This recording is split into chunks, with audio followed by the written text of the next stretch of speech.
within a Fresh Fried podcast. This is episode 1 of a 2-part series with Drew Brown. It might be 3. I'm recording this before I figure out because we have a 3-hour conversation that starts off with this one. It's a conversation on worship. Drew Brown is a musician. He is a 12-time Dove Award winner. That is the Christian Grammys, as I don't know if that's correct, but that's what I call them for Canadians. So if you have been in contemporary Christian music, that scene, then you will know who Drew Brown is. Some of you may have sung his songs. If you're in the Ontario province, then perhaps you've even seen him live. We're very fortunate to have, very fortunate to have Drew Brown. We're going to talk about defunding white churches. I'm just kidding. We're not going to do that. We joke about it. Our conversation actually starts off about reimagining neighborhood and what does community and our faith look like, ministry within the context of local parish or local neighborhoods. After that, we challenge our common perceptions around Sunday services and why we put all the eggs in the Sunday service basket. That's not a good idea, especially with COVID. So we obviously recorded this one in the fall of 2020 in the midst of COVID. We have to reimagine what it means to gather, and that includes reimagining Sunday worship. Speaking of worship, we're going to spend some time, the bulk of our time, really deconstructing worship, which in the contemporary scene, contemporary Christianity, that means one thing, and that's music. We're going to try our best to challenge some assumptions around worship and reimagine what worship means.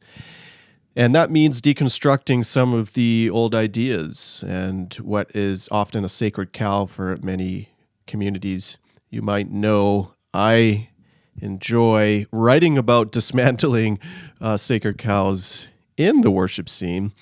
That used to be my MO in some ways, and some things I've written on my blog, rohattie.com, challenge notions and just call for an attempt for the most creative people in our congregations to do the work of creativity and reimagine what it means to envision worship in the context of local place and monuments and our own cities and our own communities. That'd be neat. Instead of singing the same songs from 2 bands, we might actually write some songs about our own people. Give us more country tunes and laments and blues and some jazz. I'd go to that church, yeah. Anyways, enough of me. I'm going to jump into this one. I already gave you the notes. And then in the next edition, stay tuned for our unpacking of what's happening in our world surrounding justice, anti-Blackness, and the push towards something better. Here we go. Drew Brown, my man who has the silky smooth voice. I could listen to you talk all day. Like, I think you should get a gig just narrating like golf. I would love or something. That. I would love that. Just like a Sunday afternoon, and you could just lull me into an afternoon nap. Not lull. You could comfort me. That's right. Into an afternoon nap. How you doing, man? I'm good, man. I'm good. I'm out here in Ontario, and the weather is like, we've had probably the best summer I've ever experienced in years. People are complaining. People are like, it's so hot. Like, no, it's not, man. It's not. Humidity is almost nothing. Yesterday was sweater weather, which for me, I'm a little bit of a chubby guy. So for me, I'm in my glory. I'm in my glory, man. I can wear pants and like a sweater. Thank God, how almighty, you're so good. Where are you located? Because people are hearing, the weather is so great, and yeah, it's nowhere fancy. I'm in a small town just west of Toronto called Milton. It's one of the fastest growing communities in North America, and that's actually legit. And the population in Milton. I think last time they checked, which was about 4 years ago, it was 100,000. It used to be like a small town of like 20 before that. Yeah. And then I think they are estimating that we are probably close to 200,000. You are the GTA? Is that yeah. It Yeah, does count. Okay. I think it does. I think it does. They always keep changing that the borders for GTA, so I have no idea where we're at. You say small town though, but I mean, like in Alberta, small town means I drive for 45 minutes across the rolling prairie fields, and then I hit a small town with a general store Right. and tractors. And like I've haven't been, but I've driven through Milton now recently, and it's sort of like Toronto Yeah. airport, blah, Yeah. and there's nonstop, You're right. development, and then all of a sudden it's like Milton. Oh, and that's the end of Milton. Yeah. That's it. Yeah. So it's It's sort of like a subdivision almost. It strikes me as like this little, but you're your own city. own city, because Mississauga kind of grew, kind of spread its wings towards us. Same with Oakville. We kind of hover over Oakville, Burlington, Hamilton, and we are right beside Mississauga. And so as they grew up to meet us, we've been like, we better get our game up, And so we've been building. Actually, we're building faster than the infrastructure can actually handle. So like tons of traffic all the time. The roads can't handle it. We're always in construction. I think they are building, I can't remember the number. It's some ridiculous amount of homes each year. It's growing way too fast. I mean, it is what it is, but yeah. What's the number one export of Milton? Racism? Yes. Is it? Oh, no. Is it pretty? What's the demographics of Milton? It's super multicultural, and that's only happened in the last, I would say, maybe 8 years. Yeah. And so there was a little bit of tension there, like, oh, look at all these colored folk coming in and ruining our town. That was, there was that attitude for a long time. And so still there though. Yeah, you know what? You're probably right. You're probably right. And so even on my street, I think there's maybe 2 white families on my street. Oh. And they're like Eastern European. I think the rest are Middle Eastern or East Indian. There's a couple of like black families, and there's a few Asian families. And so it's and I think there's a couple like South American families here too. So it's very, very mixed and wonderful. And so my focus here is trying to get people to learn to be amazing neighbors, because for a while it was very much, you're there, I'm here, you're cool, but nah, I'm not going to talk to you.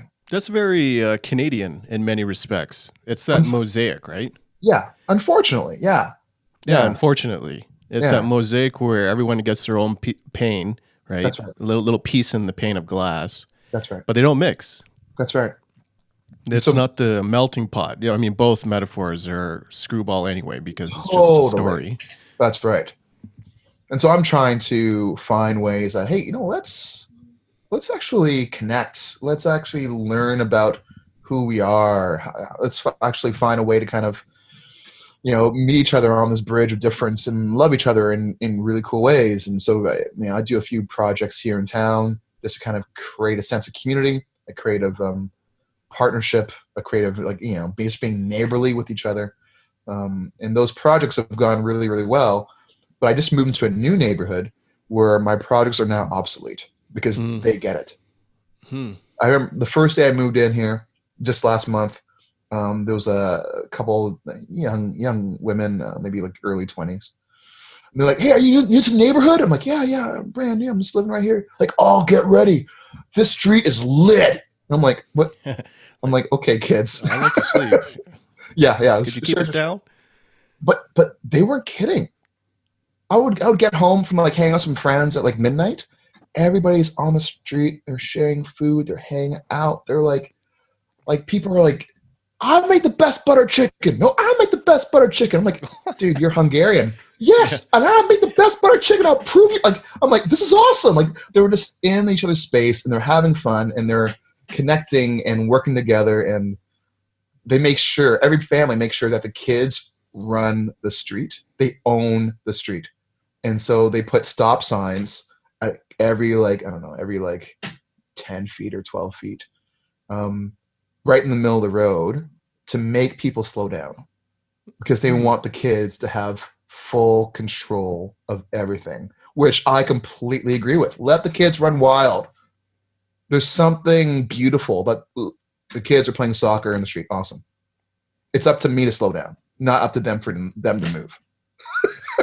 And so I like the fact that they want to be good neighbors to each other, and they want to make sure that even in COVID land, they want to make sure that everybody is doing the best they can to maintain some sense of family and community.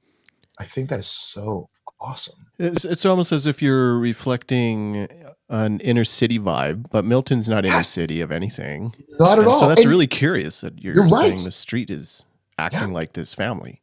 Yeah, and you're totally right. Like I remember I grew up like in this this sort of offshoot close to Jane and Finch in Toronto, which has amazing. There's a really bad stereotype in Ontario about Jane and Finch, where it's like this evil gang-ridden place. Well, black and brown people. Yeah, exactly. Need I say more? That's right. They're everywhere. They're taking over.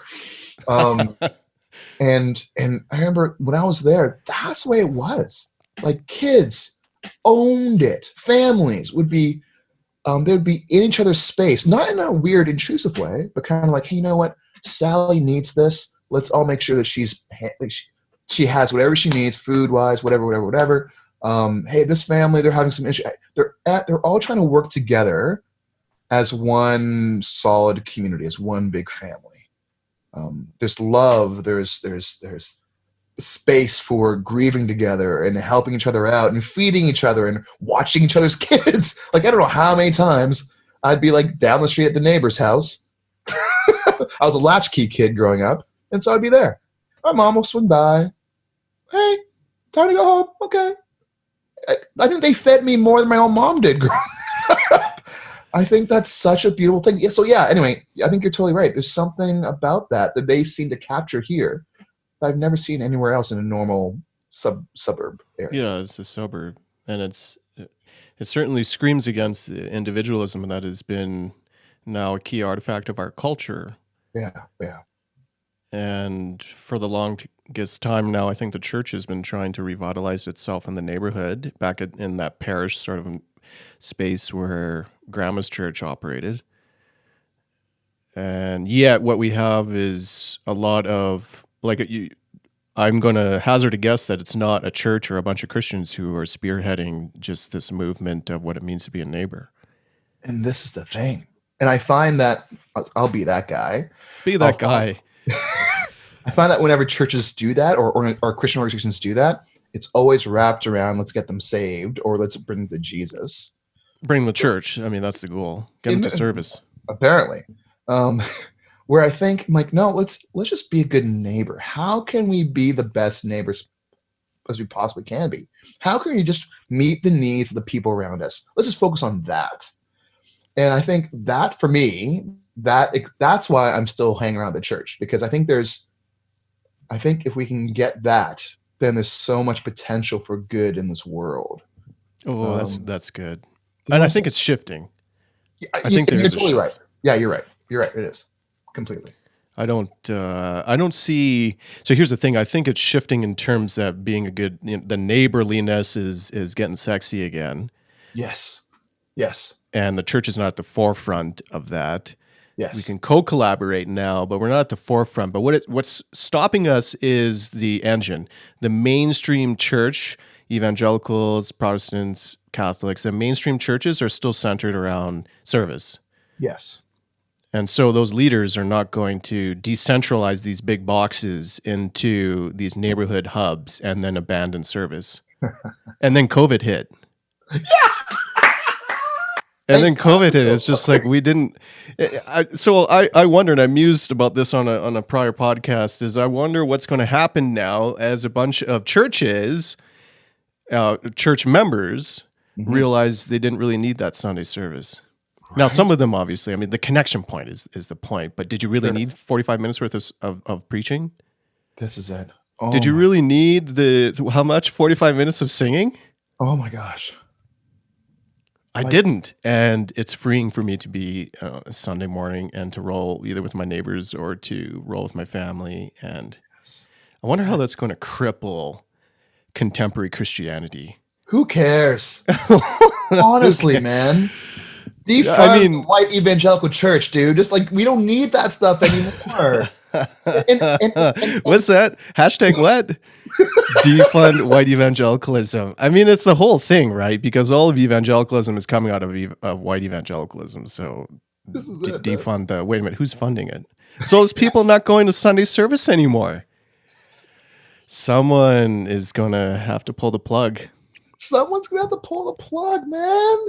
I think, just sort of decentralizing the Sunday thing. I mean, again, there's nothing wrong with us gathering on a Sunday. That's totally fine. But I think it doesn't need to be like that. It doesn't need to be the way that we've been doing it for so long. I think. Well, it's the pinnacle. Exactly.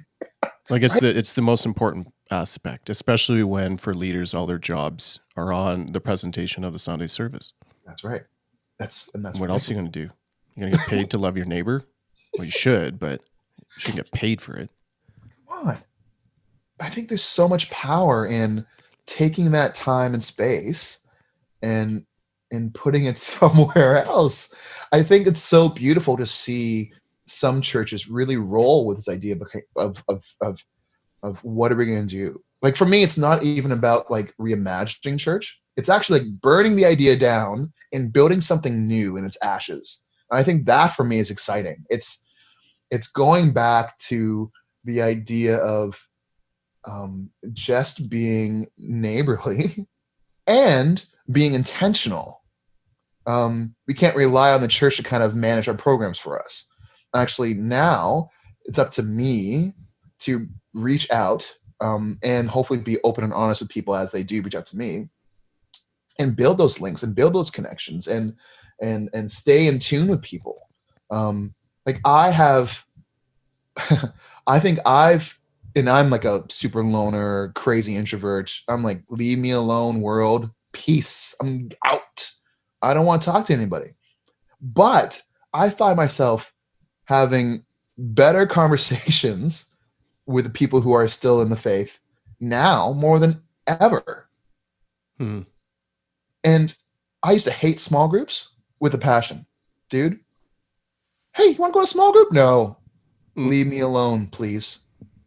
Guess who's in a small group? This guy. Like a church one?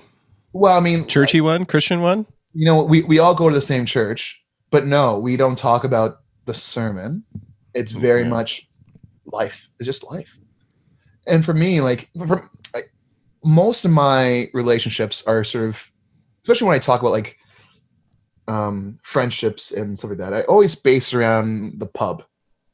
Yeah. Okay. I love pub life. I'm a pub life junkie. Mm-hmm.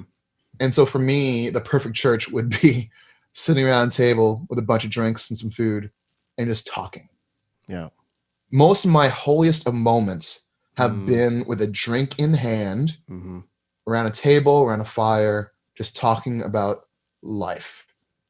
The most sacred and sacramental moments of my life have been that. It's never in the church. Never while I'm leading worship on stage. It's all. No, that's good. I echo that. You know, absolutely, because you feel that there's a depth there. Exactly. This is it. An honesty. Some of my favorite sermons have been with someone who might be slightly inebriated, but they have they know what they're talking about. You know, they know the Bible, they know scripture, they know people, they know, you know what I'm saying? And they're just delivering amazing content. Yeah. Sometimes for the first time, they're like, I have an idea. Maybe it's like this. And I'm just like, I want this. This is what I want for my spiritual activities. I mean, the challenge to that is why does it have to be so compartmentalized? What is it about the pub experience that has become, in moments, so sacred? And why can't that be encompassing in all aspects of life? And this is it, brother. Why does it have to happen between 11 o'clock and 12:30 on a Sunday morning? I think that is a conception around compartmentalization that we have long left spirituality at the door on Sunday morning, and we haven't figured out how to live life.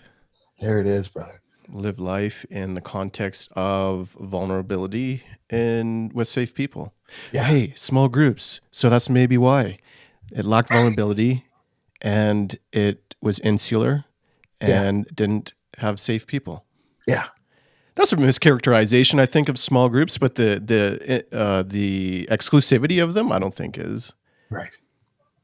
It's a bunch of Christians who, I remember talking to the associate of a megachurch here in the city, and he said it was an asset. It was an asset and an indicator of deep commitment that people had to drive 30 minutes to each other for a small group. Oh my gosh. And I was like, hang on. That's better to extricate people from their neighborhoods.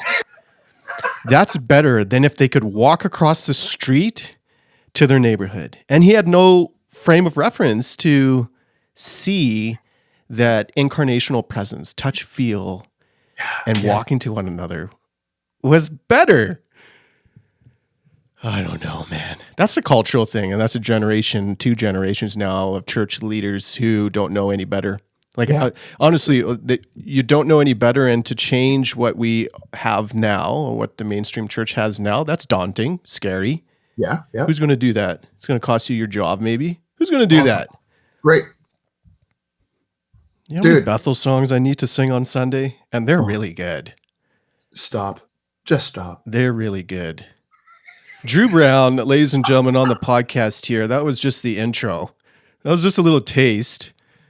You're the man here, because we got to go into the formation of white evangelicalism to do a little deconstruction work here, because you, Drew Brown, are the pinnacle of evangelical success.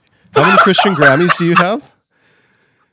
How many Christian Grammys do you have, and did they come with checks? Where are your Christian Grammys? Oh, they're in a box in storage somewhere. No, put them in the bathroom at least. Downstairs bathroom. How many Christian Grammys do you have? I think I have 12. Are you serious? Yeah. I was thinking 2 or 3. No, I think I have 12. Does it come with money? No, I wish, dude. At least they, gave you some of those little tiny hot dogs. No, dude, not even like a swag bag of stuff, or not even like really cool, like hors d'oeuvres in a great campaign or something. Somebody did, and you just weren't invited to that party. Obviously, dude, come on. It is. Now, I'll say this, and you're gonna laugh because you're gonna think I'm just talking out my butt, but I really truly love what is currently happening with music in Canada. What, with music in general, or faith in the Christian music? In Christian. Okay, yeah, enlighten me, because I have no frame of reference or concept. Dude. So people I think are just done with, and it's like every time I meet an artist, they say the same thing. We're sort of done with, because let me back up. The American Christian contemporary music scene has been running things for the last 40, 50 years. Well, that's fine. Yeah, exactly, right? They're the engine that makes everything happen. So, if you're in the worship thing, you're doing the Hillsong, the passion. Yeah, right. This is the thing. But then there was always this undercurrent of like independent underground stuff that was happening that never really got big. Sometimes it did. John Mark McMillan is an example of that. An underground guy who just exploded, right? Yeah, what did he sing? How He Loves. Remember that song? No, you're going to have to sing it for me. Remember, I am not in this world.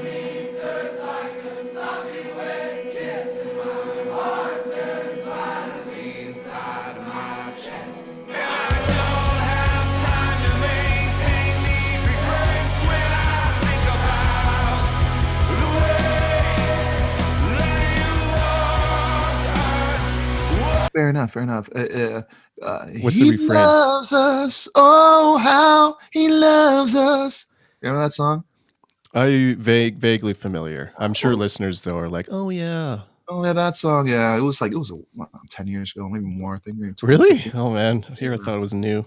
No, and it was like I think Bethel, one of the Bethel bands, made it big. Oh, okay. He was like this underground, charismatic sort of guy who would play in churches and play in bars. So he was one Canadian, American. American, okay. Part of the Morning Star Church movement back, like 20 years ago, whatever.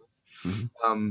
And so this really cool movement happening in the States where things were changing and getting a little bit cooler and a little bit deeper, and actually asking questions and actually leaving space for doubt and space for lament. And so it never got big. It never really broke the surface, except for a couple artists. Now, flash forward to Canada, where we are now. I think we are kind of in that space where now there's this really cool undercurrent of musicians and artists and pastors or ex-pastors who are just sick of it all. They want a new expression. They want to get away from trying to fit the CCM box. Mm-hmm. And they're learning. I mean, they're not getting it right, and that's fine. But they're trying. So instead of people trying to hit the target of American Christian music, they're just like boring as hell. So this is the thing. Yeah. And so now they're like, you know what? Let's just try and develop our own sound way apart, like as far away removed as we possibly can be from that CCM crap. And I mean, people are failing. I'm failing. Everybody's failing at it. But for me, I'm like, who cares? At least we're moving away. At least we're trying to find our own voice. At least we're trying to say something new. At least we're trying to fill all the voids we find in our hymn books or in our worship catalogs. That for me is the biggest thing. Why is it failure though? You said it was failure. We're failing. It's a failure because it's hard to remove ourselves from what we've been taught for the last 20, 30, 40, 50 years. Because we've been taught that a worship song sounds like this. It feels like this. It needs to be U2, Coldplay with a modern indie dance beat. And so you're saying you're incrementally shifting. This is music now, but incrementally shifting the music. Yeah. How's that? That's not a failure. Like, whose failure are we talking about? Okay. So that's not a failure. That is incremental shifts of reimagination, as if you're going to just get it in a 180. And you're right. Okay, so I guess failing because it's kind of like, not because it sucks, but we haven't hit the mark. We haven't hit the juicy spot yet. Well, you would not even know what's juicy. But we'll I bet you wouldn't know until after you hit it. And that's the thing. Give yourself some grace, man. You're going to pave down that path. That's not a failure, man. People have got to roll down that path to get there. That is part of the process. It really You're a creator. You know that. I get it, man. I get it. And so this is good. Like you're right. And this is good. Like, so I'm excited for the first time in a long time. I'm like, oh my gosh, is there hope? Something's happening. There is. Yeah, something's happening. So we'll get there. We'll get there. So we have to take a step back here because I really want to unpack and I've done this too. Worship, and by worship in the mainstream context, and we're coming out of evangelicalism here, folks, and so we'll skip out most of the mainline traditions. And worship means music, singing. Yeah, that's right. It doesn't mean anything else in the mainstream. It's just sing contemporary songs. What else would it be? Repeatedly.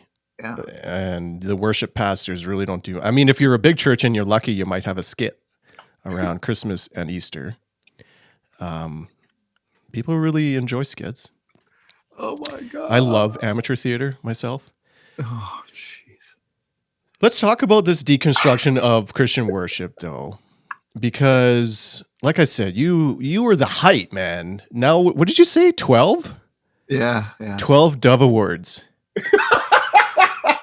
And I'm just like, who has 12 Dove Awards? Michael W. Smith? Well, he's not Canadian, but he would. Yeah. So, like, you must have been rolling in this game for a number of years. So take me back into time. Take us back to when, because music, I would assume, has always kind of been your thing. It's been in your blood. Yeah. But then meandering through white evangelical spaces, when did it hit you that I could be up there? I feel that calling, as it were, see, air quotes, the calling to go and lead this thing as a worship leader. Oh my God. When did the switch flip? We need to start because then it's going to make sense when it all comes crashing down. Oh, that's too much. I mean, it come crashing down. I got you. It came burning to the ground. There it is. That's close. still That's close too enough. much. That's close enough. Yeah. It unceremoniously dumped on you. Yeah. I before I got into like church music stuff, I was doing like the bars and the clubs, and Oh, so you were older. I was like, there was no place for me when I was a kid at all. But I'm talking like 16, like late teens, because I didn't see a place for me. I did not see a place for me in any kind of Christian music world. You were not playing anything I was church at that time? Yeah, I was doing church stuff, and I was leading worship, and because, that's what you do. Yeah. But that wasn't like, I'm going to, this is my thing. No. I was like, this, this is, for me, it was very much, this sounds so ridiculous now, but it was very much like, hey, how I can serve in this way.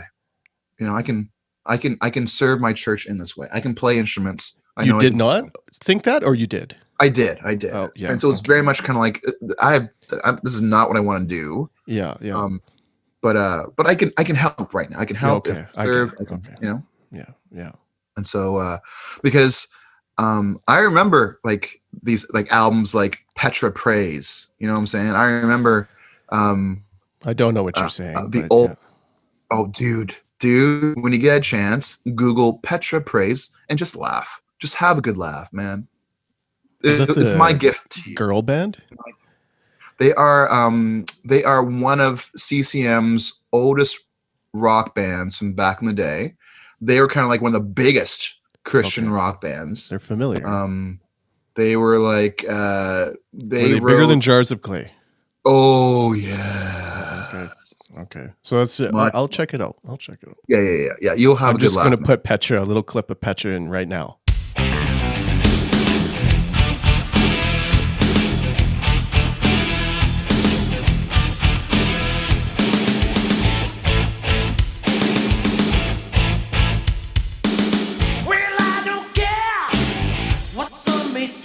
Oh, dude. It was amazing. I actually did a festival a couple years ago with a couple of guys from Petra, and I couldn't stop laughing. I'm like, here I am with these guys. And it was everything. And it was everything I ever wanted it to be. They say, don't beat your heroes. Uh-huh. Yeah. No. Meet your heroes and have a good laugh. Like together or at them? I won't. I won't okay. say that quite. Right. Yeah. Yeah. So I did the church. Yeah. So we did the church thing. It was fine. Whatever. But I really listening to without my mom finding out, listened to a lot of mainstream music. So I loved what was coming out of Seattle at the time. What was happening over in the UK at the time. I loved like trip hop and like the like really smart hip hop. I love that stuff. I love the grunge stuff. I love that. I love what was happening in the folk world. I love what was happening, especially in Toronto area. Like DJ culture was becoming really, really big, and so I had my cousin was in the scene, so I was able to check out all the cool shows and underground shows, and I was like huge DJ head. And so I loved this stuff. I'm like, yeah, I can't do any of this stuff in the church. And when I was in university and I was playing in bands and traveling around doing music stuff actually full time, this is when I was like 21 or so. I was like, yeah, I think there's not only is there no place for me in the church, but actually I'm now the enemy because I'm not using my gifts. Oh, please. You heard that? Oh, yes. Oh, man. Oh, because you stayed up past 11 on a Saturday night. You're coming home at 2 a.m. Nothing good happens after 2. Well. Oh, God. And so, there was never any place for me. It wasn't until I felt like I needed some kind of spiritual grounding. And I was like, maybe I should go back into church world for a bit. And that's when I was like, oh, I don't know how I'm going to serve because I play everything loud and fast. Mm. I don't know where my place is. And so I started just sort of doing the acoustic guitar piano thing. I'm like, okay, I'll try this. And even that, it was sort of like a different sound, not what they're used to. And I remember one Sunday I played my electric guitar at a church I was hanging out at with some friends. And I remember all the young folk would be like, dude, oh my gosh, that's awesome. You should play every Sunday. And I remember the youth pastors coming to me and saying, that will never happen. I don't think you'll be allowed to play here ever again. A month later, a band from the UK called Delirious broke out in North America. Mm. And that's when I found my place. Mm. I'm like, I sound like that. Mm. That's my sound. Mm-hmm. That kind of, U2, Britpop kind of thing. That's my guitar sound. I can do that stuff. Oasis, like that was, I loved, guitar-wise, I loved the Britpop sound. It was just because you can do anything. American rock was kind of like distortion and four chords. Where Britpop, you can play like one note, throw it through a bunch of pedals, reverse it, sample it, right? Put a drum beat behind it, grab a DJ, and you sound like a Britpop band. And for me, it allowed me to kind of include all my loves of hip hop and rock and soul and R&B and jazz, and it still be okay. How does that open the door now into church world? Because people, when Delirious came over, there was a new move of like, let's find the new fresh sound. So all of a sudden there was a band back in the day called the David Crowder Band, and they were like, like 3 guitars, a violin, and a DJ, and a really good DJ, mind you. Like everybody had like a little DJ kit, beside their guitars. They're all doing like loops, and it was great. And so as the sound began to sort of change, churches were kind of like, we want this. And I'm like, I'm your guy, because this is actually what I've been doing for years.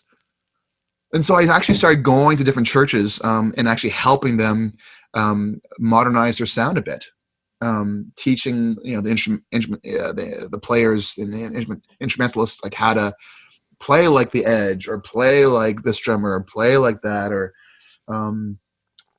showing them some of the new songs they weren't accustomed to. You were consulting then? Yeah, which was great. So you're in university still? I think I was a year out. I was actually in Bible college at the time. So you went to university to Bible college? Yeah. Now, mind you, I dropped out of university to go straight into Bible college. Well, okay. So I was in university, but the band that I was playing with started playing like a lot, and so I was away for months at a time because we were traveling. Was this band U2? Yes. Makes sense. I wish, though. That would be amazing. Was it Petra? And so I was like, I can either drop out or flunk out. I better not flunk out because school was still pretty important to me. And so I dropped out. Luckily, my grades were still okay. And the plan was, after these few tours, I would just jump back into school. Then I just never did. And then when I realized that, man, I need to get back into some sort of spiritual groundings place. And I also need a spiritual community. Like I need to be in community somehow. And I didn't know anybody. I moved back to, I was living in Ottawa. I moved back to Toronto. I didn't know anybody in Toronto. And so I was like, Bible college, that'll solve that problem. That'll provide a community. It'll provide some spiritual support, and it helped me sort of find my grounding again. I started doing consulting thing, and that was great. And then there was a band. There was actually a ministry that was happening here in Toronto, and they did a really good job of pulling in musicians from all different churches. So if you're Baptist, Pentecostal, United, doesn't matter. As long as you're good, you can play.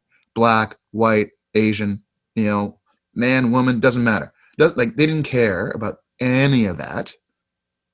Are you good? You're in. And so the sound was this amazing mix of hip hop, rock, soul, heavy rock, like ballads, and it worked. and we did an album together, and it was like we dropped samples. We tried to change the samples up a little more because we don't want to get sued by record companies. But we sampled, other acts. It was funky. It was fun. We rocked out. It was powerful.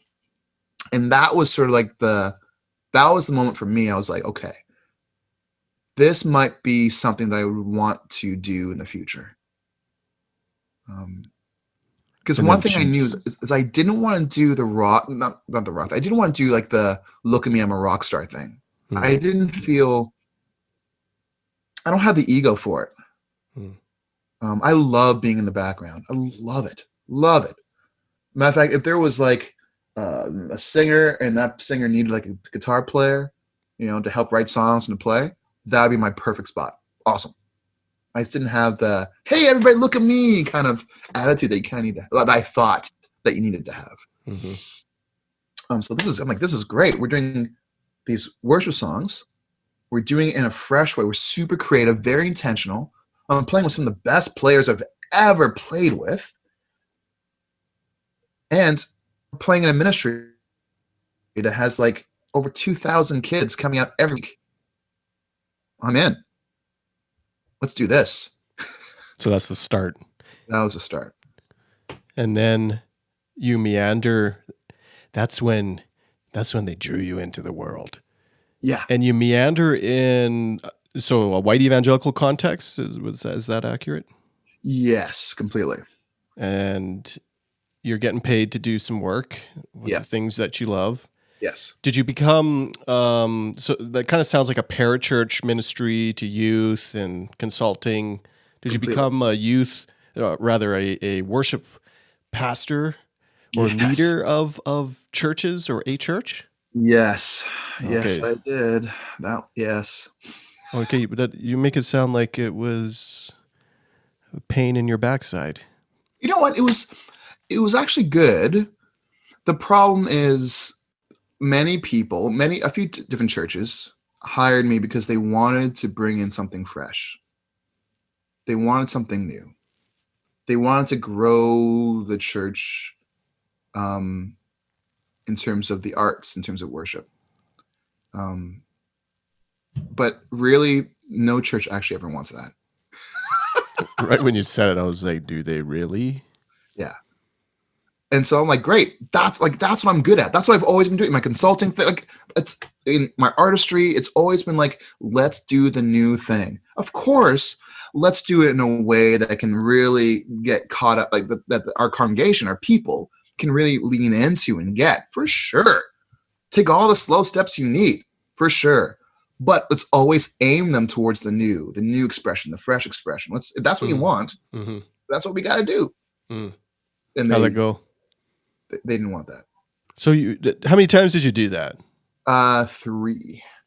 By the third time, were you thinking to yourself, wait a minute. Maybe I'm the... Oh, no, not you. Maybe they don't know. Like, if you want to pay me for a year or two, but do you know what's really going to happen? Right. Dude. There was a church... actually out your way, I won't name any names, that wanted to hire me. Big church, an amazing church. It would have been fantastic. It would have been great. But then I was like, hold on, I've been here before. Just wait a tick. Yeah. I was like, okay, so are you sure that what you're looking for is the new, the fresh, the bomb, is that really what you want? The bomb who? Yeah.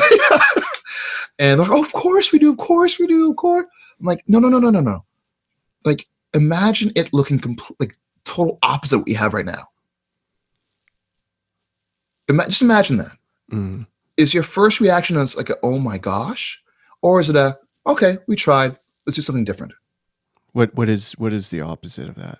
I don't know. The opposite would be like AC/DC playing Hell's Bells on a whatever with like pyrotechnics everywhere. Yeah. Right? And for me, I'm like, we tried. It failed. Okay, let's try something different. That'll be my attitude. I mean, not that we would actually let it go that far, but like, I think it's okay to try and to fail. That. What you want, you know what I'm saying? You want to know that, hey, you know what? That sucked, bro. And you need to fail. You need to fail through the process of rediscovery and reimagination. But failure is not something that's in our lexicon. That's right. There it is. That's right. I gotta drop that word. But it's true. We can't handle it in anything. We can't. Personal failures, structural failures. Yes. You got to just keep on talking about how things can stay the same. Oh, right. So the third time, I walked away. I walked away from that job. Yeah. And the funny thing is, the person that they hired was almost kept it exactly the same. Yeah. Yeah. And I was like, and there we go. You're basically explaining like every single church hire in known existence. That's right. Like the very few churches actually bringing someone to change everything up and survive. You're going to lose half your people for sure. Yeah. And I mean, is that a bad thing? Drew Brown, thanks so much. That's part 1.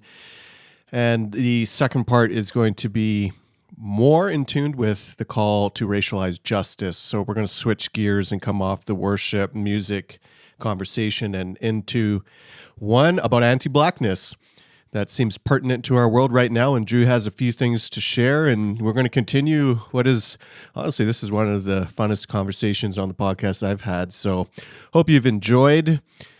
Get into episode 2 of this 2-parter coming up right now.